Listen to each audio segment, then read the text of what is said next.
Merci à tous les chevaliers et chevalières de la plume ici présents dans le cadre de cette grande émission Face à la presse qui est conçue par l'association de presse en ligne du Congo, APELCO aussi. Aujourd'hui, nous avons ici un homme de Dieu pas comme les autres. Il s'appelle le prophète John Ngefa. Avec lui, on va essayer d'en parler à ce qui concerne l'actualité musicale et pourquoi pas aussi frôler à ce qui concerne la politique, la religion, mais beaucoup plus aussi qu'est-ce qui se passe dans les toits à ce qui concerne la chanson Pétage de prophète Denis Lessi. Il va dire un mot aussi par rapport à ça. Mais avant quand même de lui passer la parole, je suis avec l'un des confrères, il s'appelle Prince Ekinwani, à qui je dis le sapo Prince. Le sapo président Junior Moïwa Bopé, le sapo na Bokulaka, prophète Ngefa. Je crois qu'il y a tout partout dans le monde entier. Vous avez connecté la minute aussi juste vous abonnez à la chaîne. On sera un peu bilingue pour nous permettre audibilité dans la Soussou. Pas seulement la chanson Pétage, nous avons aussi la mort inopinée. Il y a des artistes, comédiens, affaires et à poisson. Et côté, il n'y a pas de côté, pas d'artistes et comédiens. Et aussi, prophète Ngefa, au Nio Sobozana, comme question, quand on va chevalier de la plume opposée, l'un à l'autre, ma question à qui je salue déjà le saco prophète. Soki lelo obengisinga na komi awa ayiko na sentiment te ayiko na lokumu te na ye mpona likambo ya mboka parce que vérité eki na vie mais naza na biti toujours nakoki kobanda boye te esa na évoqué nzambe parce que j'ai vu plein fois de cette fois babi évoqué moi je te répondais je te montrais le crédit nayebi eti naza na maboko ya bato malade que c'est qui est le saint esprit là nakobanga mikro na bino te nini te parce que son message 27 verset lié à toi soki nzambe abateli to mobatelelaka tobondela nzambe tata natiki émission maboko na yo natiki président bajournaliste nyonso baye oyo lelo bayi kotuna mituna elobaka na bosenga natiki mboka kongo mboka ya pelengendu ya ngotobobo mboka oyo tobengi ya ipeketele na maboko na yo parce que kolo tozoyeba esika tozokende mpe tokosuka yawe natiki basali ya nzambe oyo bakomi kobembeke kobembe na kobembe nzambe okutana na bango nayebi ete yo olobi na kati na mokanda na Deutéronome 29 les choses cachées sont l'éternel le best avec les serviteurs totiki mpe badiaspora maboko na yo yango nde bapambolaka biso balembaka biso na Jérémie chapitre 12 verset 3 j'ai bien ce que te bénira eloko tomoni na badiaspora mo maboko ekomi makasi nzambe beta mo bato na bisapi na bango efungwama po soki bango te biso tokobika tata totiki basoda bazobina este na maboko na yo mboka ya biso toyebi ete Romain 8:31 si bien pour nous ça va toyebi ete elongo ezali banda na biso tosukisa na biso komona tata mpe na mwana Amen. Merci beaucoup, amis internautes. J'espère que Boyoki Lingala, vraiment, Kondo Liba et pas prophète Ngefa. Prophète, mais pas mon sous la carte, il y a prière et échappé l'histoire. Comme Bembeke. Comme Bembeke, la police. Quand nous sommes en train de Bembeke. Moi aussi, ce qui aux autres territoires, ce qui est une arrogance, la première fois, premier jour, parce que Galate 6, verset 3, si quelqu'un passe entre quelque chose, il s'habille de lui-même. Si vous voyez la bébé, donc il va le malade. Tu es la plus belle femme du monde, tu marches comme un poisson dans l'eau, tu vois là. Non, c'est là qui tombe. Parce qu'on a besoin de l'eau. Merci beaucoup. En fait, tout banana on a Moussala Nzamba.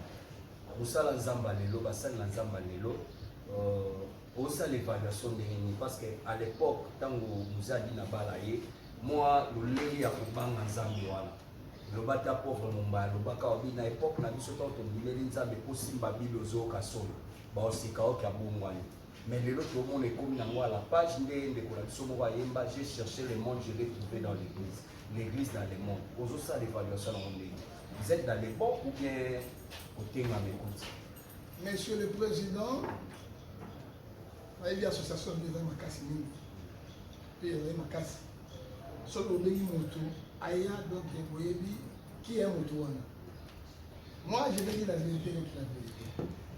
Si l'homme qui est au Koufa, n'a pas ça, les gens sont au Koufa. Ça dit quoi? Toujours manqué de vérité. Et mensonge, père m'a dit sur le diable. Parce que sur Tokamati, Jean 8 et 44, il fait le mensonge sur le diable. Et je juge devant Dieu. Jean 14, verset 6, je vais dire la vérité. Autour de nous, on sent une révolution négative. Il faut dire la vérité. On a échoué dans notre mission. Donc, on l'a banni. Hein? On l'a banni. Monsieur le Président, n'a pas eu fanatisme. Parce que quand j'ai recouru à la Bible, Jacques chapitre 2, verset 9, Dieu dit, c'est lui qui fait le fanatisme. Moi, Dieu, l'Internet, Dieu Tout-Puissant, créateur du ciel de la terre, je vous considère comme un agresseur. Il n'y a pas une agresseur. Sauf que les choses marchent, ça marche. Si ça ne marche pas, ça ne marche pas. Les lots, on a échoué dans notre émission à Pessibiso, où il y a tout d'Akibiso. Mais Toyeba, dans l'Ecclésiaste 12, verset 14 à 16, nous serons vraiment jugés dans le tribunal. Alors, ce que nous dit, parce que mission dans la Pessibiso à Liboso, Monsieur le Président, ils ont dit Matthieu 10, verset 7 à 9, allez prêcher, dites-le roi, monsieur proche. Hein? C'est notre mission, allez prêcher. Et là, dans le matériel militaire, on va respecter la lutte. Hein? Le roi de ciel est proche. Et quand on a vu qu'il y a 12, 31, 31, le bien était, cherchez vraiment le royaume de ciel. Après, le royaume de ciel, dans les prédications pires, dans la sainteté, hein? Dans la crainte de Dieu, dans l'obéissance, dans la purification.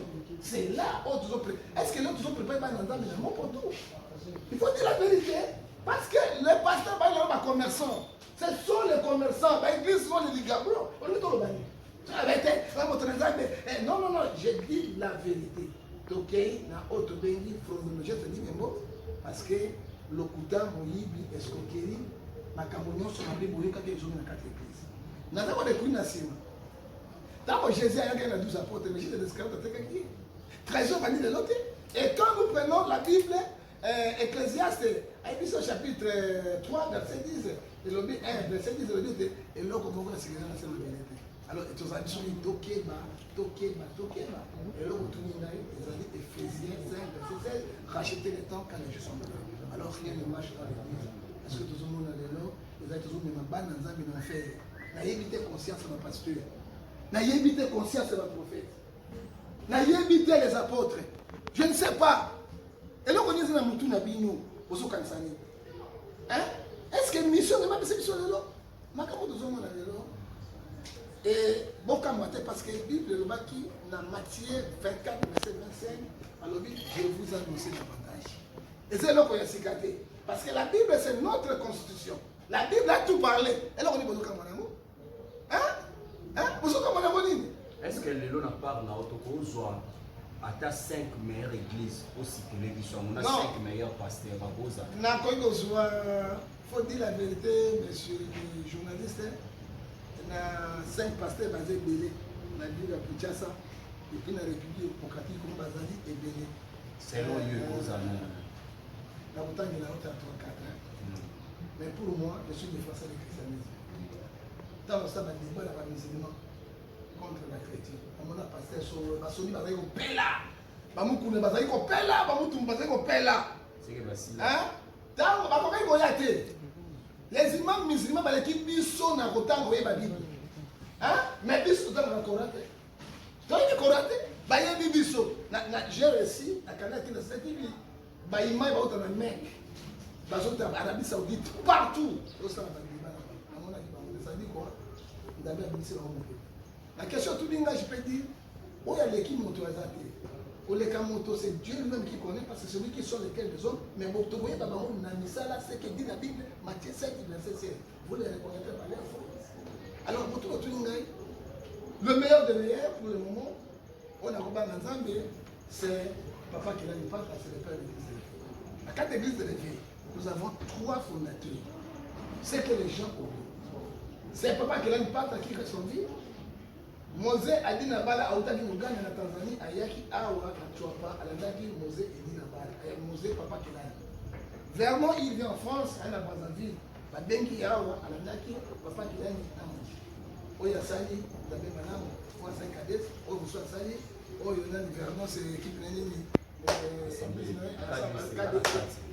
asali yango edi na bala akufi edi na bala atikali biso amour atikali biso tocultive na vernon tocultive le fruit de Saint-Esprit Galates 5 verset 22 l'amour la patience la défiance bango soki bale bakei mais totikali na musée oyo tobengi papa kelani pake comme ya atikali na doctrine oyo nzambe atindaki ye ya sainteté la sanctification l'obéissance c'est lui le meilleur et mpo na ngai oyo alandi ye c'est docteur Jésus oyoka papa Baruti c'est papa Baruti qui est le meilleur du deuxième et papa Baruti parce que ce papa Baruti nga na moni na oyo ya jema tiama po batikali bakotianga bayomote soki na moni musée na nikela je te dis la vérité monsieur non c'est tout pétage papa on a tué la pétage monté de l'échec papa ah mon c'est trois lobby batomi balé bakotama sur le camion mon c'est la communauté d'église non donc ça là comité la biso la wenge musique ok la wenge musique on va aller to sanga to sali parce qu'on dit vérité dans la vérité là pas dans la personne juridique to zo combattre kanketa dans ça là qui on dit to biso to ina pas kanketa NRC to pas to combattre kanketa to bimisa et là on a NRC ça dit quoi église de réveil réformé au Congo. Mais est-ce que les réformés en Wazali ou bien pénétrés dans le son? Oh, il y a une église, tu sangani, tant que tu sangani tu sali, tu bien rango, personne religieux. Pourtant, tu as mis Kanda, c'est Kabila, le fils, tu appelles ça Lisso. Nous sommes au même niveau. Catholique et protestant qui bandit, c'est non sotozali niveau mon que les communistes. Ils ont été montés ça une idée là non.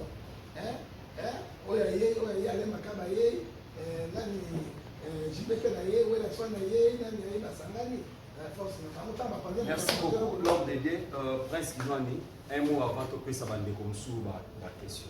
Ouais, question na mingi aux pas prophète Ngefa rani na bena ibandeli l'homme de vérité. Le prophète Ngefa dernièrement la salle qui émission na maman Jeannette, je crois que EDP na Besimbo de place à Sali. L'émission na sala ginaye a parlé qui peut sur yo na kati ya chaque témoin ya ba makambo mo be o ya arrivé qui sala mais c'est clinique awa tout na na zomba combien 5 $. Na valeur prophète Ngefa na lobby $5 deuxième famille $10 na pesa yango Denilis. Le prophète Denilis a fait 5 $. Et il a donné à Mukuna 150 000, 200 000 parce que Muku na bino botel mera Denilis na robi misabino mo comme sous pour les naïbi binoti deli ça sali bino pétage bozolo ba pétage bandi kala pétage za le loté papa hein deli ça pétage kala mamu kuna ba pétage kala ba nani soni ba pétage kala bon tourna ba pétage kala mais ba bomba kabino ce sont au moins le ba sai na Zambie o ba benga bango mpo akolia ko fefa hein bazali ba ingrat minene ba ba vérité quand moi je vais en tag de Nilese ce sont les mêmes plumages mais ce que le bien là qu'on a ndeko na ngai na quoi bisolo comme balobaka na Malachie chapitre 3 verset 18 vous verrez la différence ce qui sert de ce qui ne sert pas.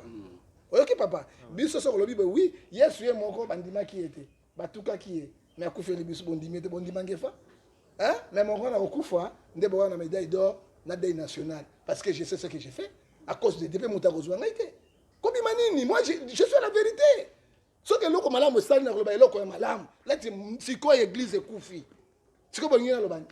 Mais ceux qui la défendent l'église, le pasteur, je suis venu comme un Satan. Ngefa Koufi. Comment un pasteur, il est à la chair. Son ami, il est dans la convalescence. Est-ce que Ngefa n'a pas dit mango? Ngefa Biba n'a pas dit oyo. Ngefa n'est pas possible. Tant que pasteur, la chanson, soit il continue à ça, il n'a pas fumangani. Tué. Alors, Ngefa n'a pas dit mango. Nati a soy, et n'a défendre soy, et zéro comme alam. Soy, et zéro comme alam. Ça c'est vrai, monsieur. Mon tabima qu'on défend le bidon quoi boy? Hein? Mon tour est bimé dans mon sang en mais c'est Osée 4 verset 6. Mon peuple est péri par manque de connaissance. Mon tour est bimé contre le bidon qu'on défend. Tu sais combien de risques avant d'aller pas na bino. Bah tu n'as pas ça si on a qui a kala, nous avons lu ce colombo à l'ikofi. Hein? Nous avons lu ce colombo, nous sommes toujours en danger. Hein? Il y a Galates 6 verset 16. 4, c'est-à-dire à cause de la vérité, je suis devenu votre ennemi. Dans un ennemi à mon tour, parce que nous avons dénoncé, nous avons courage à vous ça, le Saint-Esprit a été, monsieur. Hein? Si vous avez l'église, nous avons bien. Voici l'homme. Il y a une maman de Moluba. Est-ce que nous avons une haine? Galates 5, verset 19. Les œuvres de la chair sont manifestées. La haine, la jalousie. Hein? Alors, ceux qui m'ont dit que 20 000, pourquoi prêcher? Est-ce que Batouandé a besoin de mériter à soi, homme de Dieu? Il y a pas de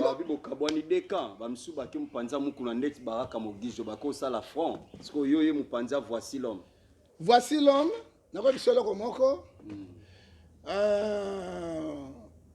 Matthieu 7, 16 et lobby. Beaucoup de gens ont mis ça dans la banque. Hypocrisie dans le sang dans les hommes. Il faut que ça soit clair. Linga, moi si oya lobaka minga. Que moi si oya lobaka te. Azali bombe retardée. Linga mobali ya lobaka minga. Alors on va connaître l'accent ibo swani. Et si li mais bomba na motema okoli ya yombo. C'est comme nous de Ngefa. Nous disons la vérité. Likambo ya voici l'homme. Et likambo oyo so koleka ya kati ya papa na biso oyo ndeko oyo mogisho. Ça dit quoi? Bango tumi balé bazama B. Il faut dans l'église au milieu du village. Ce que l'on zungu et peli, donc, badang sagesse, badang amour, badang bienveillance. Tant que personne qui mbongo na bango ya signal, peuple est bakité, batuba est bakité. Pourquoi attaquer nous les hommes de Dieu, messieurs? On va recourir à la parole de Dieu. La parole de Dieu a tout parlé. On va prendre Matthieu 18, verset 20. Ceux qui m'ont dit péché, bien que soit mis balé. Ceux qui s'imitent, bimisa batomi balé. Ceux qui s'imitent, batomi balé, bimisa batomi, ça te peut bimisa yango. Bon, soyez dans mon ninga te bani ko bimisa là. Moi, je sais que natango yo tatwende qu'on a biso azali na kata convalescence parce que il n'est pas encore guéri. Oui. Quand tu vois, dans la, oh oui, bah voici l'homme, il y a pas courage que les gars na boudé. Hein? Pas courage, non, on ne blague pas avec la santé. Hein? Nous avons pas si moto, sagesse, science, intelligence. Hein? Abaxi corps, âme, esprit, tout battre là. Hein? Parce que quand tu prêches, vous avez meilleur moto à te. Quand le santé m'a bé, tu cannes dans la confédération, sur côté année au quand moi je vois, voici l'homme avec barbe moko, à moi pembe, moi teinture et chocolat. Hein? Avec sa petite lunette là, quand il prêche aux Okabiloko. Mais quand je vois voici l'homme prêche, maintenant ma tout est quitté. C'est du poisson. Qu'est-ce que vous voulez? Amos 3, verset 7, Dieu ne fait rien sans toutefois révéler ce qu'il a les serviteurs. Mais l'homme est malade. Hein? L'homme est malade. Est-ce que c'est le moment? Mon ingazan n'a pas si. Il y a quelque chose qui s'est dit, on m'a poignardé sur les dos. Qu'est-ce que vous voulez que voici l'homme dise? Et puis, il y a mis balai. Voici l'homme foutu à Penyongo. Hein? Moi, je suis là, je suis le bel foutu à Penyongo. Parce que c'est un bon à Mogisho. Mais ma cambo, ils sont exatés. Mais bon, on va avoir $6 000, Mogisho, on va 20 000. Non, à ça que ma avocat, j'ai dit à ma maman 6 000, 12 000, 22 000, 20 000. Alors, nous avons la parole du Seigneur. Exode verset 20, verset 16. Tu ne porteras pas de faux témoins avec ton prochain. Est-ce que réellement? Mogisho appelle ça 20 000. Après ça, 6 000. Après ça, mon toit est bien, on a fini. Mais elle a autorisé le baboué. Même 6 000, 20 000. On a le bibou. Ce qui est pour te sauver, corps de Christ. Ce qui a eu au foot à la montée, tu as une mobilisation chaque église. Et puis, $20, $20. Tu as à peu près 24 000 églises dans Kinshasa. Église de réveil. Tu fout à mort à Mogisho. Mais ils ont beaucoup d'argent. C'est comme on a beaucoup de immeubles. Mbongo na bango saka ba compagnie ya Farata. Hein? Compagnie ya Farata, mbongo na bango kaka yango wana. Mais Farata te papa ya donc hein? Ale mbongo na bango siko tango komi moto be sa réputation na yo. Parce que au moni ce que dit la Bible, monsieur le président, elobi na biso na proverbe 26 verset 2, comme il rendait son vol, la malédiction ça cause sans effet. Je donne l'exemple. Moi si obengi bo soloni même na mbongo eleki ndamba sali bango boy akoyo mérite tota quelque chose mpona motema na esa nini esepela meme na mbongo ebele. Tu prends la femme okotine na kuzu okotine hotel osala okoki kosala osisi obandi kopesa explication okomona elongi ne akosepela te akoba nini omoni ngai pamba ozomona marge alingaki yo mais même le petit oza na yango mama likambo ti ata alobi mokolo futa ata transport mila akosepela na yango eloko ezolekana na kati l'église eza yango wana. Ça dit quoi? Eloko oyo ezotouche mogisho te ezotouche voici l'homme te ça touche le corps de Christ. Ezotouche le corps de Christ mobimba ezotouche yango. Moi en tant qu'homme de Dieu je prends Ephésiens 5 verset 11 nazo condamner. Et puis votre président na kati. Votre président na kati. Sikoyo Bible zo bisabiso na Philippiens chapitre 3 verset 17 à 19 soyez les imitateurs de Christ. Est-ce que tozo fingisa Yesu ou bien tozo tonga Yesu? Et pour moi, monsieur le président, désolé. Merci beaucoup. Tu as une série de questions avec les professionnels des médias. Ceux qui baponio, le cas au télémi pour bazoao quand même, on s'est présenté comme on a comme chaîne et puis on posait questions. Tous les cas, deux questions, t'es sous cas deux questions. Baninga msoupe ba poser comme ça tozonga. Oui, Nana. Oui, bonjour, professeur. Bonjour maman Nana. Oui, question par rapport à C'est présenté. Nana Sangara, la chaîne officielle télévision et puis et le son TV. Question est par rapport à Yandé Mouti à Nikolo ya kosangisa mbongo pona nini te bokozwa makanisi parce que l'église de réveil de monde les ba président au batia bazara ba président ya ba église nyonso. Pourquoi pas bango ba oki kozwa ba benga Mogijo et puis ba benga voici long ba meka kosolo na bango to e ba kozwa suite o eza ya bien. Ces derniers temps même ba chrétien ba biso ba ndimi ya église presque tout le monde ba komi na passe ni na motema pona komona ndenge église ezokene.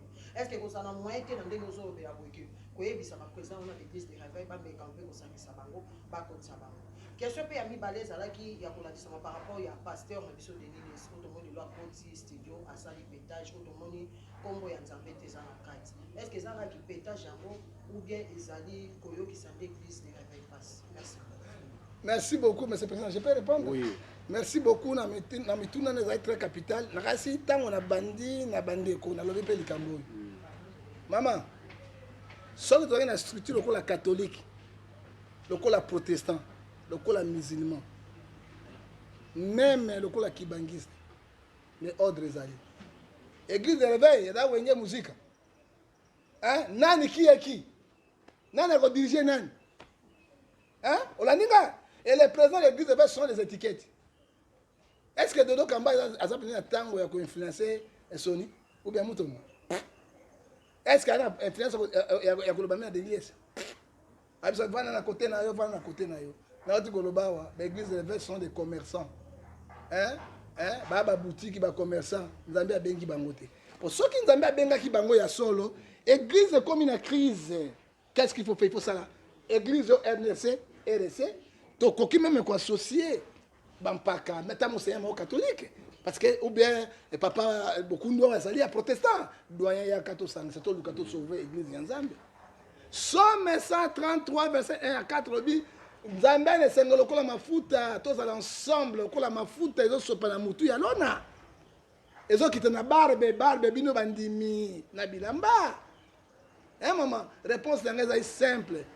Dodo Kamba, ou bien de Dilesi, a une influence liboso ngefate. Olandi yango, mais ceux qui sont catholique, tu ne peux pas essayer parce qu'on va vous discommunier. Et puis au vandi, on va discommunier bateau. Hein? Combien bateau va salir ma bien? Hein? Aux hommes de l'église, comme pour tout. Et les anciens sont là. Et là, on va tout il faut le gouvernement à côté de Makambo Oyo. J'ai dit au président Tshisekedi, à sa ministre, de la religion. Et dans l'Arabie Saoudite, ils sont partout, sauf au Congo. Ministre titulaire à Zalaka. Parce que Batouana, au Salimbeba, je te donne l'exemple bien. Consultation prophétique $200. Et les gens, qui ne paient ça $200. Combien les offres, les veuves, Bazali, Awa, Bitumba, Pessimbongo, combien? Batonde, on ministre au Kangabango. Biso ba colonel l'armée wana. To kamati yo, to fungoli mokanda na Nzambe. To tangi na Hébreu 12 verset 6 mwana na zoba Et quand on doit film, on va mettre dans ma soko na ye. Mais c'est la parole de Dieu. C'est la parole du Seigneur. Ce n'est pas Ngefa qui dit. So, les gens ne parviennent pas à comprendre Ngefa. Nga mongala. Nabotami na Kinshasa te, nabotami na Mbandaka. Il faut les gens comprendre nga. Hein? Nako balingala oza ozi no ya bana kin. Mais naboti bana nga Kinshasa ba kinois, mais nga nazali Mbandake. Na comprendre yango. Tango Bible obi tala. Oyebi na Somalie. 4 mibali ba violer moi na moi si jeune moi à 19 ans. Tango ba violer bango, ba kei papa ba ki osamba. Maman soki ba sanction sévère ezana ba sa ina nzambe te, on va provoquer la rébellion ici. Ba sa en église te. Kabila a échoué à cause de démonstration à cause des églises. Mais Kabila là dans le pouvoir. Tango na parti politique moi tellement Kabila na bokondia. Mais je vous donne l'exemple. Awa na kati ya Ouattara. Na Côte d'Ivoire, deuxième mandat, abrigué troisième mandat, ça lieni. Et là, on a Kabila pour aussi faire ici. Soit que Simba qui était Banjungue, Betamaki, église Télémaki, hein, va prier Salemaki et Boukaki. On est blanc qui part avec la prière. Tant qu'on va violer ici, comme au Catalikambo, la famille vende, parce que c'est non. Juge à moi ça, il faut que ça soit mbeli, à cause mbeli. Avec papa ya kaya. Donc là, quand les gens ont simbi fumangani, pas à kati fumangani, on va la simbi sur bizwa. À kat, et les cas dans Somalie. Mais maintenant, quand on acte on est salemi, puis attends, on a katakora. Bismillah, hila, hula. Ozoka, tu crois attends, parce que oh, ils ont dit constitution, oh yo, biso tozo landela yango. Et tant que basa yango, atindi ba médecin, bo soigner bango. Ndenge na zo biso bango 3 mibali on atikala sa fumangani. C'est que té mibali mosusu, violeté. Alors, impunité, c'est un Congo à niveau yonso. Hein? Impunité, c'est un niveau yonso. Et puis, église, il faut savoir que c'est la spiritualité qui domine le physique. Alors, spiritualité, c'est que baby, physique, baby. Ça dit quoi? Bah, une influence. Et ça, c'est un sikoyo, bah, paka ya mboka. Bah, sanga na ba leader, ya ba église. Tout ce qu'on pourrait faire pour sauver l'église de Dieu. Et puis, on a la politicité. Et que ça, hommes religieux, catholiques, plutôt sangana parce que l'église est cotée dans 4 mots pour tout. Deuxième question, pétage. Donc, il y a un pétage. Maman, moi, je suis désolé. Je suis tellement kimbi. Je suis moto ya tellement mbi ko le kanga zate. Na yaki na mawa, na zongi na sengo, ola kisi ya minene. On a des gégés. C'est moi, mon taleka ko beta mbi azate. Yona Roger Baka. Na Roger Baka. Azate, mbi a changé muke. Yami ba to na mai kalamba. Boye ba ki vaseline. Hein? Liboso, na sima vaseline. Boye bi yango ba vaseline. Hein? Boye mon taleki nga azate. Hein? Nyoso wana zalaki nini? To sauver le corps de Christ. Bato ba lembate, bato ba lembaki. Bato ba lembaki. Mon frère, mon président abimisi nzembo ya pétage. Ça dit quoi? Quand quelqu'un ne marche pas conformément à la parole de Dieu, Dieu va vous vomir.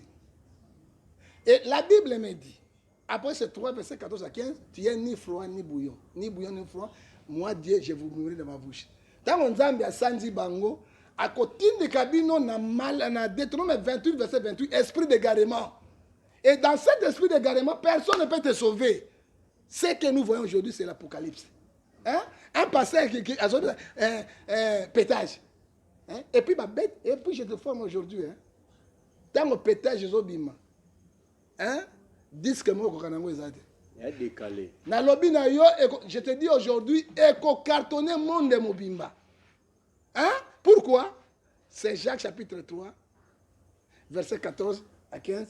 Cette intelligence ne vient point si très haut, il est physique, charnel et diabolique. Ça dit quoi? Comment un homme de Dieu? Je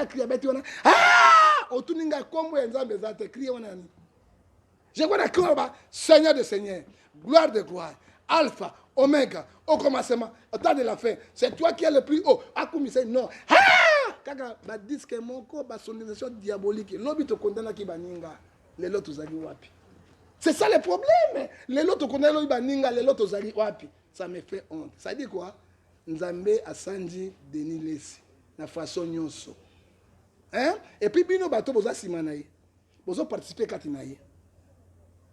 2 Jean chapitre 1 à l'objet 11. Ce qui opère c'est un botte à pam. Ou le bête à pétage à pam. Il va être au participer dans ma benaïe. Nzambe a bomi Moïse. A kobi qui sa mototé. Les dieux que nous servons, Azan Nzambe a blague était. Hein? Et Romains 6 et 23, les salaires du péché c'est la mort. Pour moi, et ils sont bien. Hein? Ils sont bien avec les journalistes. Ce que publicité Satan. Qu'est-ce que vous faites maintenant, vous les journalistes? Featuring, ils ont ça featuring na bébé Bouchou. Bon, c'est bon. C'est bon, c'est Bible, c'est Galates 6, verset 7. C'est que l'homme là semé, il moissonnera. Hein? Ok, et le bien mais on ne blague pas avec Dieu. Et maman, la question est, moi, en tant que prophète du peuple, je suis désolé na basai na Nzambe. Sonio bazo sala, lelo yo jamais vu. Balongwe na basavon. Balongwe na basoy. Yoka mosai na Nzambe azo lakisa bato façon ya kobeta banjobi. Est-ce que c'est normal? Façon ya kobeta côté évangile na Nzambe te. Hein? Mama kana na Nzambe zali. Je te dis, hein? Hein? Nzambe atika moto mabe bongo pa kufa kana na Nzambe zali. Balongo wana ba pasteur bazu de boxer afuti mbongo na ye. Loko erod ba betali biponda bilongo vimbi azo seka apesi mbongo. Pasteur la tel lo banzambe akena renaissance. Akena ba football. Mais football et loko nzambe za na katité. Football et loko nzambe za parce que la Bible me dit ma chère maman Matthieu 6 verset 24 tu ne peux pas suivre deux chemins à la fois.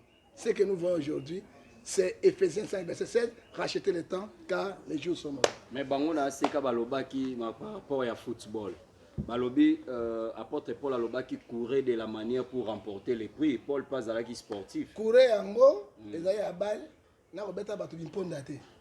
Courir en gros, les aïeux à l'Ubanzambe, montant qu'il est vite dans l'Ubanzambe, à bénéficier d'un gros qui va pas s'inspirer également.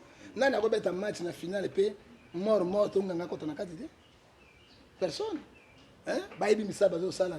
Ils seront payés et jugés dans Romains 14, verset 10, dans les tribunaux du Seigneur. Ma question, oui, Jenny. Bonjour, prophète Luka. Bonjour, maman. Première question, Angali, étant que homme de Dieu. Chaîne, Chaîne. Pardon. Chaîne dans la TV et puis Jenny TV, Michel.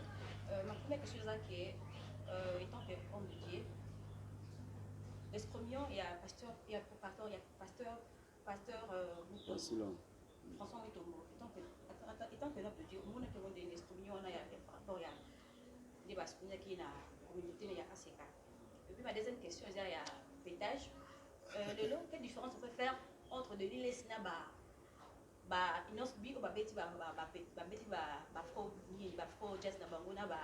Afro pétage. Non, il y a aussi afro pétage. Quelle différence on peut faire entre de l'île et Inosbi? Bon, maman, merci Mingi parce que ça répond à qui ango, na bana Denis. Denis a mis cela au Sikate. Azuka ba fali ba Inosbi a sangisi yango. Hein maman, a sangisi yango. Soki aimbaki makambo ya Nzambe. Kumbama Nzambe na bomoy. Le coup de Nzambe, c'est Somme 150 verset 6. Tout ce qui explique l'internet. Alandi nzela na ye. Ça dit quoi? Denis les Saza a bisoté.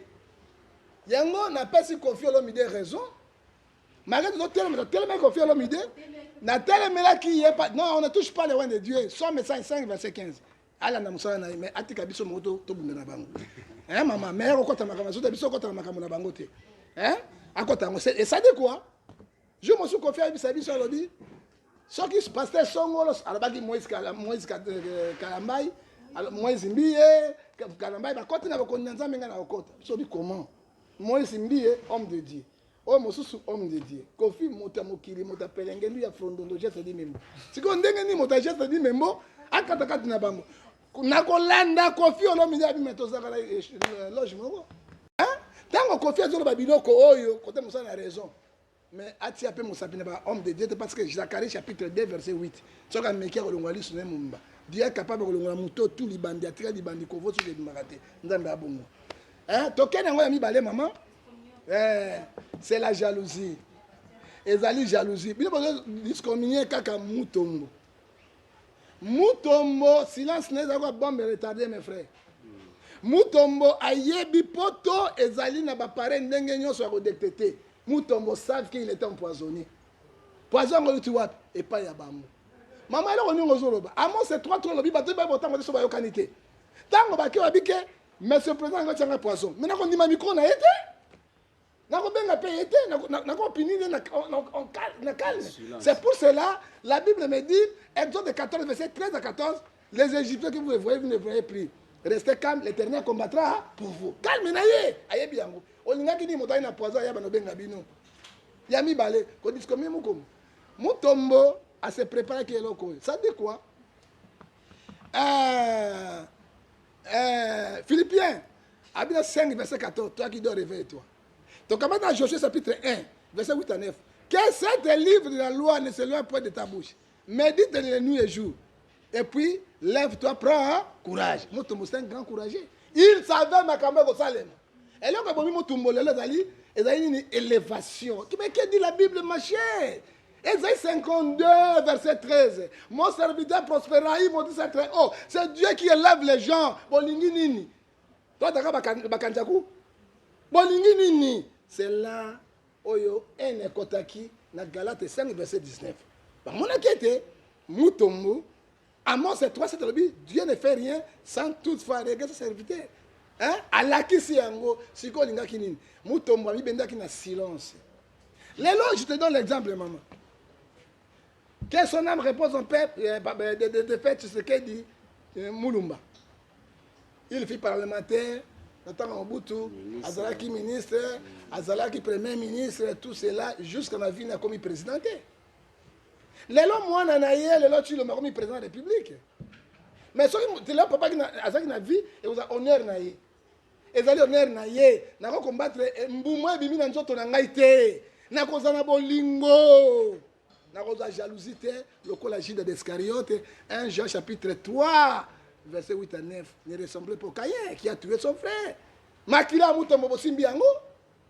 Apocalypse 3, verset 10, Bosimbi Makila Mutombo, ça crie devant l'éternel, ma frère.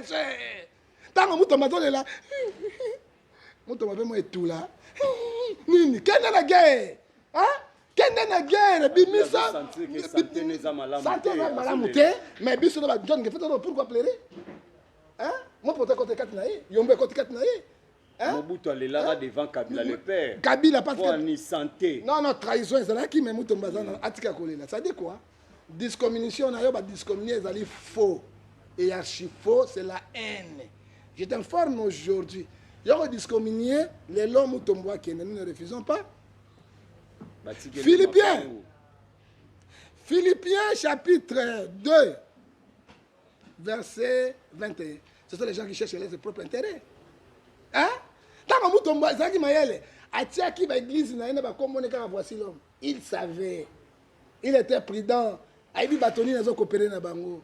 Ma chère, Babaneko pesa 3 000, 4 000, papa, nous avons 5 000 $. Babaneko pesa président. Babaneko pesa bongo président barondi matin. Yesu alexi biso, aboko libiso, hein? Towangani Yesu tokondi Mutombo. Moi je ne suis pas pour Mutombo, c'est ça le problème, c'est la haine. Papa peut passer Rémi à Kolonga Pembe a créé ben intercession takande yo lo bako ça passer Rémi ni. Ebele ba bime pa na ngai. Tu sais babo, na toucha te belé. Ozomona ela ba départ wenge musique. Wenge ba visiter la kende ka bo. Église wenge musique. Bana tuna motuna mama. Ça dit quoi? Yo discommunier Mutombo pa bana ko benga yo te. Mais ça pour kabike ko bino ça fait routine na bino mosusu. Ezaka aseka moko. Ya mibale. Tango chibola ki ba je ba jeune. Bana oyo ya un père, hein? Oui, bah dans la banque Migolo. Il a imposé avec force.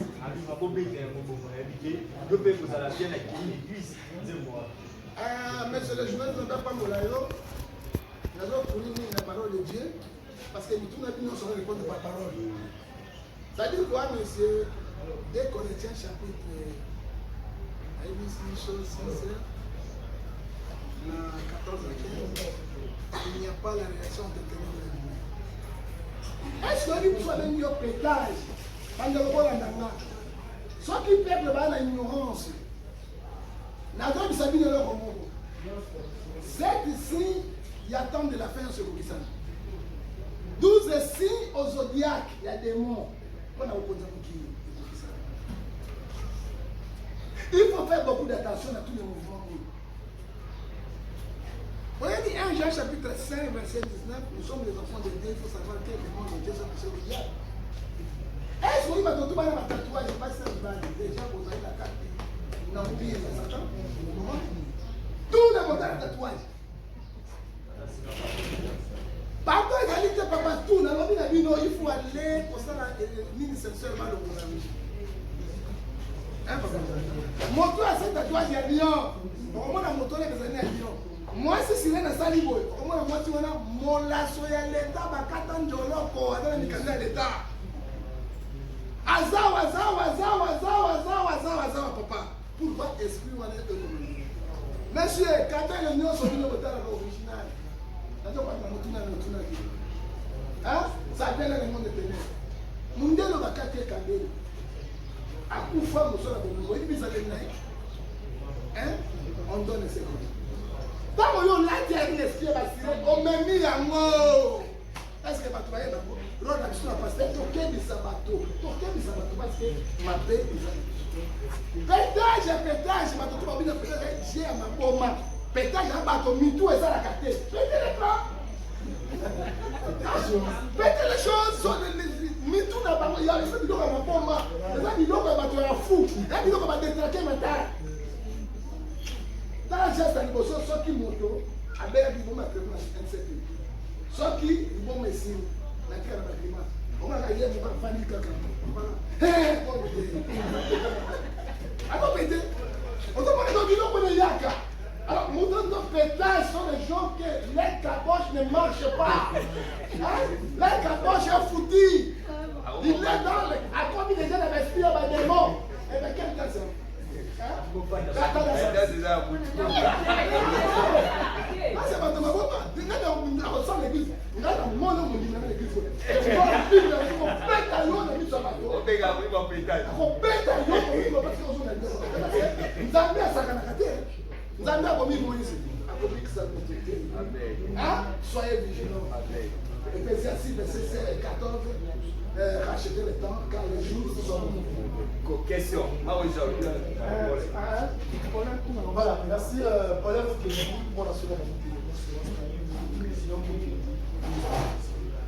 bonjour, Bonjour, question à mes amis. Pour le cas où on a la parole, on va dire très bon. Nous tombons, ceux qui les locaux ont ça, faction monter vers la famille, c'est-à-dire que voilà d'où la zone, il y a un petit gramme. Parce que comme tout le monde joue, on a joué à ma tête chère, ça qui n'a pas la économie. Mais papa n'a pas voulu nous attirer à côté de la communauté. Il a créé des causes, il y a l'église. Deuxième question, l'église est la communauté. Il y a des gens qui ont le rôle mais il y a des bandes qui ont l'église pour la communauté à alors ça va passer au bazar communauté va ôter à la passer communauté parce que l'autre est na invité place na invité bonzambe et commis bien privé to et ça en et beaucoup de section de paix dans la bibliothèque oh tout le monde va qui est au moins qui c'est le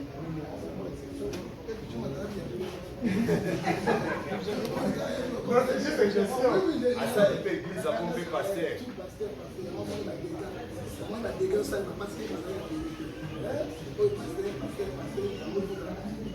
Papa, pour tout le monde, voyez Matthieu 10, verset 15, je vous envoie le béni pour nous de nous, soyez prudents comme les serpents. On l'a mis à mot. Les choses économiques. Moi, je suis ça de son arrêt eschatologique. Et aussi l'anthropologie. Qu'est-ce que signifie l'anthropologie de l'homme? La prophétie, je ça la base des arabes à la c'est dit comme ça. Hein? C'est bien au nom de Dieu. Dans mon nom de la Seigneur, ça,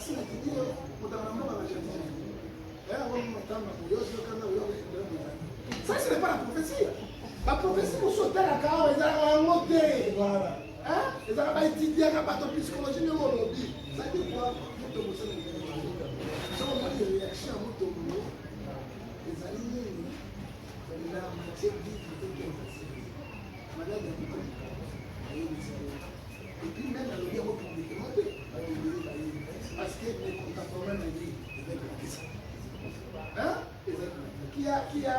qui a trahi Jésus, qui l'a vendu. Et son frère est Israël. Mais il y a un mais je dis mais je dis c'est Égypte. Quand moi si à bota yo te. Ça dit moi si à bota yo. Kabinai, quand moi c'est trahi la témoignage. J'ai donné attention à la vie. Hein? Attention. Ceux qui ont mis dans le monde, c'est à moi c'est bon pour résister. Ça là, alors c'est toi qui as des gens, les matchs, attention à la ben dans la yo, sur le résister. Mais là, on va te dire la chose. Parce que l'impudence, hein? Parce que l'impudence, c'est la maman. Hein? Il est à l'école des amis Nayamou. Et là, moi, si on a fait un mot, c'est pour ça qui déjà. Communauté, les gens sont dans ces cas. Il y a la NFC, il y a la LGB, il y a la hospital, mais quand on a ça n'a rien à voir avec le peut-être que il y a la LGB, il y a la hôpital, il y a l'école, ça n'a rien à voir avec le ça dit quoi? Il y a la première carte. Hein? Donc, on va ça. Merci beaucoup.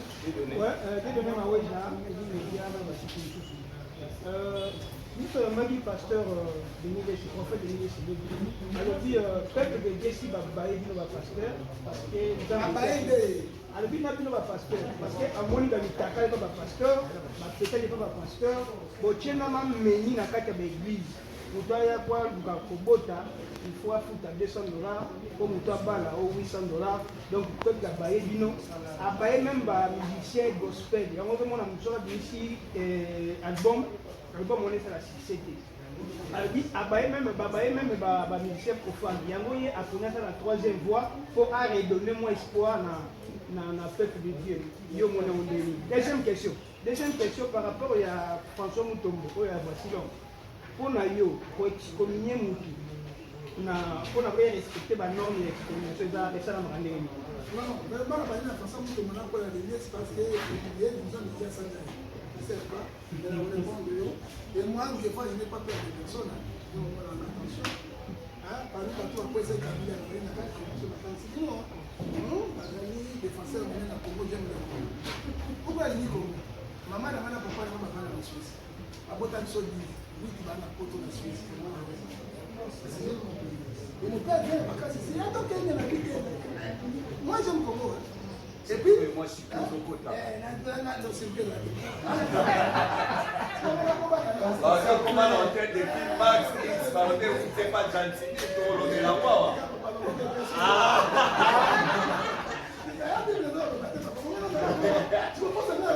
Ah, Babi, j'ai dit que tu mal dit, personne n'est dit. Vous êtes au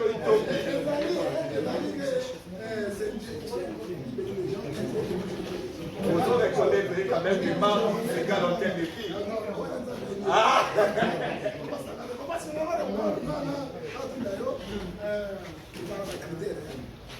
Par contre, discommunier la carte de la confession. Confession de la montée. Nous, on a la confession, elle a une plateforme. Et la carte de la plateforme, on a la confession de botanique. À tout moment, on va dessous de lui. On va gagner ici. Mais confession est pour faire. Hein? Il y a 9 confessions religieuses. On a sous des amis, RSC et NRC. Hein? On les paye d'abord officiellement. Un, seulement mon parce que à l'envoyer la règlement de l'intérieur. Deux, à comment on préparer rébellion. 3, pasteur Abani Bajeni. 4, Abani Basson. 5, Abani Namukama Mokili ba pétage. Ça dit quoi? Azaya Bissou. Alors, ceux qui ont discommunié à cause de Ebola, à cause de ça, ils appellent ça discommunication, parce que 6 mois, il y a mais on a révoqué. La discommunier, il a révoqué de la CK. Hein? Il est la différence de discommunier à Mouton. On dit, au moins, Mouton a quelque chose. Sauf qu'il y a bon, c'est là, on a des révocations signées par le représentant légal. La Mouton m'a dit, tout le monde qui s'est critère de la quitter, c'est la jalousie, la haine, jalousie et votre haine. Haine et votre la sorcellerie. Sorcellerie et votre hyperquête. Hyperquête, a béni Mobole. Mobole a accueilli na Fumanga. Fumanga a Tcholi, a bien un geste de donc c'est la haine qu'on nous soit. Et bah, ils ont perdu un grand pasteur. Ils ont perdu un grand pasteur comme Moutombo. Et Moutombo, voici l'homme d'Azor comme Bolumbu Yaseka. Je te dis la vérité. Avec un bomba Bolumbu Yaseka. Fumanganez, Bimaka, Nassamo, c'est Moutombo dans le bomba Yango. Là, Moutombo Yango, il y a aussi des bébés, mais Bana n'a pas Bima, et puis c'est un mine et Kobima. Et là, on y est comporté l'église. Il y a un autre lien de Hébreu 12, verset 14, chercher la paix avec Dieu. Il y a un pétage de partout même dans l'église. Pétage, pourtant, ici, pétage de Apolla. Apolla. Et puis, pétage de côté de c'était pétage de côté de Bandaka. Pétage de côté de Bandaka. Quand quelqu'un a tombé à la moitié à mon délai pour aller à la concession de $200, et ça, c'est vrai? C'est pas du pétage? C'est du pétage. Non, non, tu n'as pas la moitié à mon délai. Et puis, concession, pour te la passer. Quel esprit de voleur, les concours, qui sont entrés dans l'église de Dieu. Et les gens les croient. Les gens les croient, frère. Rôle la prophétie. Exhorter, édifier et consoler. Prophétie, c'est la parole de Dieu. En respectant la prophétie à l'autre côté de faux. Et de l'autre côté, et les gens les croient. Et puis, Matthieu Bengi Bissoni. Dans Matthieu 10. Dans 7, verset 9. Allez prêcher, dites le royaume de Dieu est proche. Guérissez les malades, chassez les démons. Oui, de l'obéi. Vous avez ça gratuitement, donnez ça gratuitement. Alors, gratuitement, comme toi, vous travaillez $100. Pour enrichir les gens, le voleur va courir dans mon kili. Ouais, bah, yébi, ma mon kilité. Bah, il faut escroquer les âmes. Mais l'île que 12, verset 3, vous allez dire que nous avons pour la mission. Merci beaucoup. Nous acheminons vers la fin de ces moments. Pour te citer, passez-moi des mots par rapport à ma musicien chrétien pour le balobi que musique est un don spirituel et pas d'amage. Mais ministère, à travers la musique, le ministère est ça qui est un phénomène, il y a des musiciens chrétiens, comme des pasteurs, des apôtres, des évangélistes. Que dis-tu par rapport à ça? Jean 12, 43, il donne la gloire du monde qui la gloire de Dieu. Mais par contre, si vous n'avez pas pasteur, vous passez à des gants de Dieu. Et on a des pasteurs qui vont combattre les collègues. Quand vous avez un bête, vous avez un cancer, juste parce que le pasteur, quand vous touchez, vous tirez, il y a des collègues. Il y a des collègues à Kamakata, la gare, on se voit Manzakati. Vous voyez, nous autres, et puis, je regarde avec les femmes qui ont des ongles là. C'est vrai qu'il y a des gars, oui, pourquoi Satan a porté Bini? Là, on va se pour la note de l'aïe. Sauf qu'il y a moi, je dis à ma chère, on va la combat, on va la dire. Et Zoki, c'est mon cœur, vrai, il y a ressenti, il y a côté. Dès 3 ans, cancer utérus. Cancer utérus. Dès ans, il y a beaucoup de cancers utérus. Et donc, il va me cause de ma nanzaka na bango. Est-ce que, le phénomène, est-ce que ma pasteur va soutenir la vie? Va soutenir la vie, non? Va soutenir la vie, non? Ça dit quoi? Et l'autre point, on dit, ezali balingi balingi lokumu balingi balingi kosala na dega moko oyo ezosala ta pasteur ya bimisi nzela kolika pétage na l'église liboso baluka tala nsima mwana mosala kotala nsima posala nsima mais les gens sont là et les gens les croient ça dit quoi?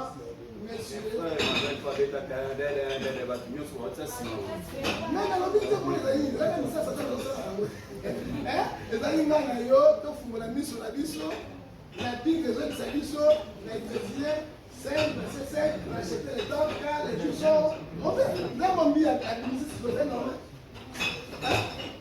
nzamona akimisisi tozena oyokaa deline nzamona ezali ala biso tombola